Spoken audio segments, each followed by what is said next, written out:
Question और आपको आज ये वाला करवा देती हूँ. Let us see this question. Question number 6 है ये. fx is equal to 2x plus 3. This is for x less than equal to 2. And this is 2x minus 3 if x is greater than 2. Question क्या कहता है? Find all points of continuity. अब all points of discontinuity में मैं short में लिखती हूँ. Obviously बाकी सारी जगह कंटिन्यूअस है. बाकी सारी जगह मतलब 2 से छोटा अगर हम x ले लें, ये टेबल बनेगा हमारा 2x plus 3 के हिसाब से. एक लाइन बन जाएगी, है ना. यहाँ पर अगर ये 2 है तो एक लाइन बन जाएगी. क्या करेंगे? अगर x 0 है तो y की वैल्यू आ जाएगी 3. ठीक है. तो कुछ इस तरह से लाइन जो आपकी बनेगी. सो इफ x इज ठीक है, तो ऐसे ऐसे करके ये बनती चली जाएगी लाइन. ये कब तक बनेगी? x इक्वल टू 2 तक.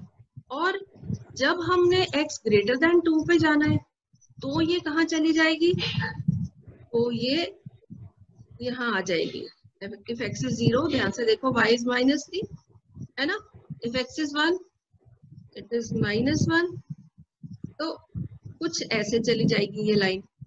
तो आपको ग्राफ बनाने के लिए तोड़ना पड़ेगा अपने इस को, यानी हाथ उठा के आपको ये ग्राफ बनाना पड़ेगा. ठीक है. तो हर बारी हम ग्राफ बनाकर देखें ऐसा जरूरी नहीं. आप साइड में बना लीजिए इसको अपनी तसल्ली के. तो बाकी सारी जगह पे लाइन पूरी है, कंटिन्यूअस है.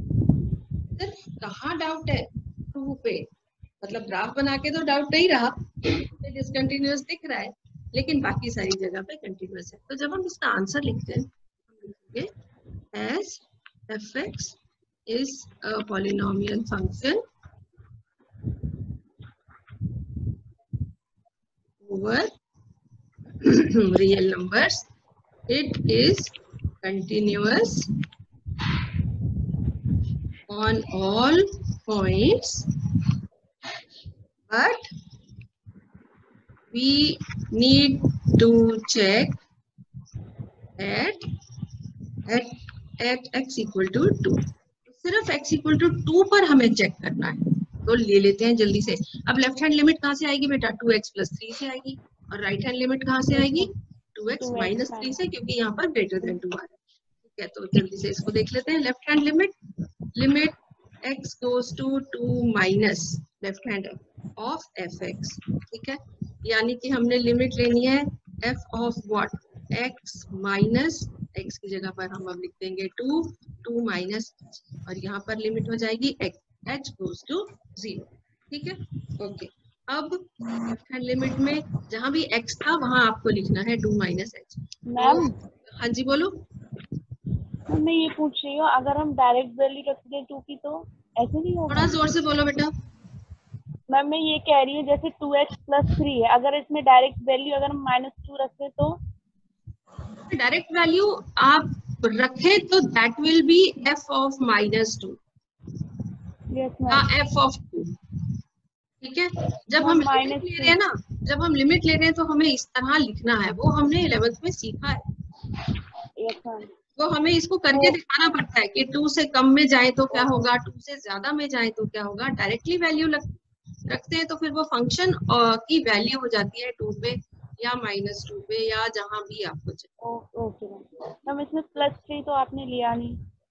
अरे अभी तो लिखा का है कुछ भी. ये तो x की जगह है, fx की जगह है 2 minus h. अभी मैं वही बोल रही थी कि अब दिए हुए फंक्शन में जहां x है वहां रखो 2 minus h. मतलब 2 multiplied by 2 minus h, 2x की जगह और आगे का प्लस 3. बात क्लियर हो गई? अब यस मैम. आपका डाउट क्लियर हो गया ना बेटा? राइट. अब इसको सॉल्व करेंगे. इस पूरे की लिमिट लेनी है. कांस्टेंट्स को तो कुछ फर्क नहीं पड़ता, ये हमें पता है, लेकिन ये अब बन क्या गया? Limit h goes to 0 of 4 minus 2h plus 3. ठीक है, तो लिमिट लगा दें. अब जब हम लिमिट लगा दें यानी h को 0 कर दें तो हमें ये लिमिट लिखने की जरूरत नहीं है. ये भी 0 हो चुका. आंसर कितना आ गया? 7. तो लेफ्ट हैंड लिमिट हमारे fx की आ गई है 7. और अब हमको चेक करना है right hand limit. Right hand limit में limit of x plus when x goes to 2 plus, इसका मतलब लिमिट हो जाएगी फंक्शन, अब x की जगह पर ये क्या हो जाएगा प्लस h, ये 2 प्लस है यानी 2 से बड़ी वैल्यू लेनी है 2 प्लस h, लेकिन ये h कैसा होता है बहुत छोटा, इतना छोटा कि ये गोज टू 0। अब 2 से बड़ा होते ही हमारा fx क्या कहता है कौन सी वैल्यू ले लो 2x माइनस 3 ले लो, तो x की जगह पे हमें रखना है 2 प्लस h, यानी कि लिमिट हम लेंगे as h goes to 0 2 multiplied by 2 plus h, लेकिन अब आगे है -3 और ये एक ब्रैकेट, पूरा fx हमारा अब कंप्लीट हुआ। ठीक है बेटा, okay. Limit h goes to 0 हम तब लगाएंगे h लास्ट में, पहले सॉल्व कर लें। 2 into 2 4 minus 3 1 plus 2h, यहाँ मैंने एक साथ सॉल्व कर दिया है, यहाँ अल्फा बाद में किया था, पता चल रहा है h गोज टू 0, लिमिट लगा दी तो क्या आंसर आ गया 1। क्या ये दोनों लिमिट्स इक्वल है? Is left hand limit equal to right hand limit? Is it? No, equal नहीं आ रही है, और फंक्शन इज नॉट कंटिन्यूअस, मैंने शॉर्ट में ही लिख दिया है, at x equal to 2। Question क्या कह रहा था? Find points of discontinuity. फिर से आप एक बार लिख दीजिए, therefore x equal to 2 is the point of discontinuity. ठीक है, क्या ये बात सबको क्लियर हो गई है बेटा? राइट। अब कभी कभी पता क्या हो जाता है, कभी कभी वो कुछ ऐसे अननोन वैल्यूज दे देते हैं कि अब आप देखो इनका क्या करना है। जैसे हमारे पास ये है क्वेश्चन नंबर 17, ये है fx is equal to ax plus 1 and bx plus 3, ये है condition x less than equal to 3, यहाँ पर है x ग्रेटर देन 3।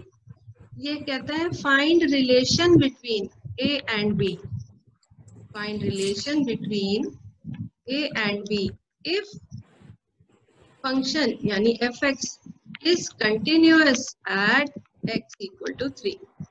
अब वो ये नहीं कह रहा कि बताओ कंटिन्यूअस है या नहीं, वो कह रहा है फंक्शन तो कंटिन्यूअस है, a और b का रिलेशन बता दो।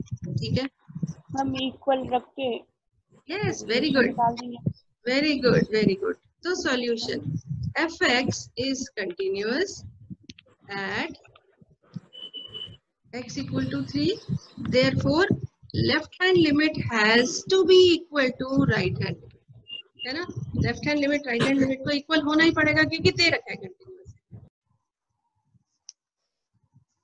सो now left hand limit is equal to right hand limit को हम इक्वेशन 1 कर लेते हैं, and then let us find out what is the left hand limit actually.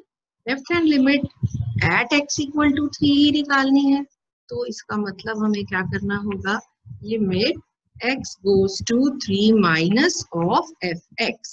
ठीक है, so this is limit x goes to 3 minus का मतलब हुआ x goes to 3 minus h, इसका मतलब है h goes to 0। ठीक है, तो हम यहाँ ही h लिख लेंगे, h goes to 0, और f ऑफ कर लेंगे 3 minus h। ठीक है, अब जहां भी फंक्शन में x था उसको हम कर देंगे 3 minus h, तो 3 minus h के लिए हमें यहाँ से वैल्यू लेनी होगी। ठीक है, दिस इज ax plus 1, इसका मतलब हमें यहाँ पर क्या लिखना होगा, this is equal to limit as h goes to 0 a of x, x की जगह हमें क्या लिखना है बच्चों 3 minus h plus 1, इस पूरे की लिमिट फाइंड आउट करनी है। Then let us solve, this is limit as h goes to 0 of 3a minus ah plus 1, right? Limit लगा देते हैं, as h goes to 0 ये वाली टर्म खत्म हो गई, 0 हो गई, and we get 3a plus 1. Let this be equation number 2. This is LHL, that is the left hand limit. All right, now let us find out the right hand limit. Right hand limit again is at x equal to 3. So we write limit x goes to 3 plus, क्योंकि right hand side है, of the function fx. Again we see that as x goes to 3 plus, मतलब 3 plus h छोटा सा number, where h goes to 0, तो हमें क्या लिखना होगा, limit x नहीं h goes to 0, f of x की जगह हम लिखेंगे 3 plus h. As per the given function, जब x greater than 3 होगा हमें ये fx की वैल्यू लेनी है bx plus 3, राइट. तो हम यहाँ लिख देंगे limit h goes to 0 of bx, x की जगह हम लिख रहे हैं 3 plus h plus, राइट, इस पूरे की लिमिट. तो जब h goes to 0 तो ये टर्म खत्म हो गई, 0 हो गई, और h की वैल्यू डाल दें 0 तो ये बचा 3b plus 3. तो राइट हैंड लिमिट हमारे पास ये वैल्यू आ गई और हम इसको मान लेते हैं इक्वेशन नंबर 3. इक्वेशन 1 में हम पुट कर देंगे 2 and 3 को. इक्वेशन 1 क्या थी? Left hand limit is equal to right hand limit, ठीक है ना. तो let us put the values of left hand and right hand limit, and we get in 1, what do we get? We get 3a plus 1 is equal to 3b plus 3. Solve कर लेते हैं. 3a minus 3b is equal to 3 minus 1 which is 2. 3 को common ले लें और दूसरी तरफ ले जाएं तो हमें मिल जाएगा a minus b is equal to 2 upon 3. This is the required relation between a and b.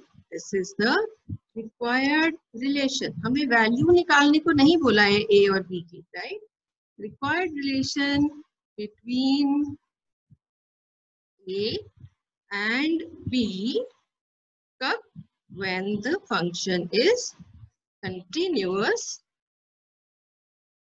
at, पूरा आंसर लिख देंगे वर्ड्स में जैसा क्वेश्चन में था, तो बहुत अच्छा इंप्रेशन पड़ता है एग्जामिनर पर, ठीक है. At x equal to 3. This is your answer.